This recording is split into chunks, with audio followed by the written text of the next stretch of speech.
مرحبا. طبعا خلصنا من جود عقاد، طلعنا هلا عبد الرحمن عقاد. ما شاء الله عليكم والله، مع احترامي لعائلة العقاد لأن هي عائلة كبيرة ومعروفة بحلب، بس هدول الوسخات اللي عم بيطلعوا منها. شوفوا لي هالفيديو. الفيديو اللي رح احكي فيه حاليا رح احكي فيه عن سيرة حياتي. رح احكي فيه عن شو الصعوبات اللي عديتها شخصيا، ورح اعلن نسبتي للعالم. اول شيء اللي ما بيعرفني، انا اسمي عبد الرحمن عقاد من سوريا حلب. بدك تعلم مسليتك، لك صار كل ما واحد بده يضرط بده يطلع يصور فيديو يفضحنا قدام العالم. اعلام مسليتك، ايش دخلنا؟ فكانت كتير صعبة، ضايقتني كتير. وقت اللي اعترفت لاهلي ضربوني، كسروا لي التليفون تبعي بحجة اني مشان ما احكي مع البوي فريند تبعي. اكلت ضرب من حيث لا اعلم، حبسوني بالبيت. شافوك بس حبسوك وضربوك كسروا لك التليفون.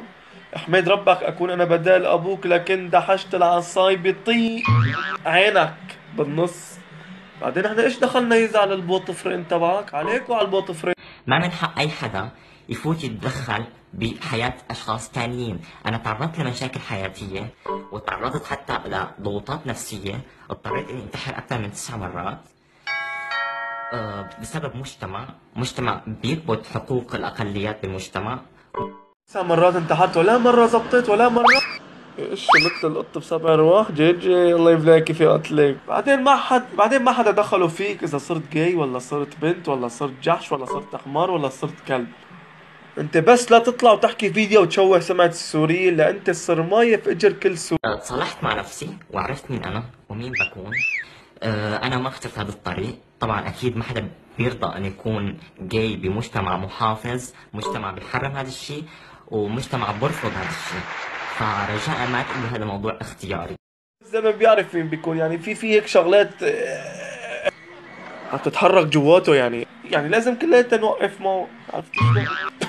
الشعب بتسوي سبعة وذمتها، بس لا بيروح، بس بيروحوا بيسكروا، بيروحوا بيعرسوا، بيروحوا بيحششوا، بيروحوا بصاحبوا بنات وبيحكوا مع بنات. بس وصل الموضوع لحقوق المثليين او يطلع مثلي يعترف بمثليته للعالم، بصير موضوع فاحشه ونشر فجور، وانه رح تنقرض البشريه. وتنقرض يعني وين المشكله؟ الى جهنم وبئس المصير. يعني انت بدك. ما بقول لك بس انت الجحش الوحيد، في مثلك جحش وجحشين وثلاثة، في كتير جحش بس بنست. بس مو مثلك يا بغل طالعوا فيديو بيفضحوا السوريين وبيشوهوا سمعة السوريين. يا انا اخواتي هي عينة اللي شفتوها هلا من هالوسخين هدول اللي عم بيشوهوا سمعة السوري. انا رسالتي انه نحن الشعب السوري مالنا هيك. مو اذا طلع له كم وسخ معناتها الشعب السوري كله هيك.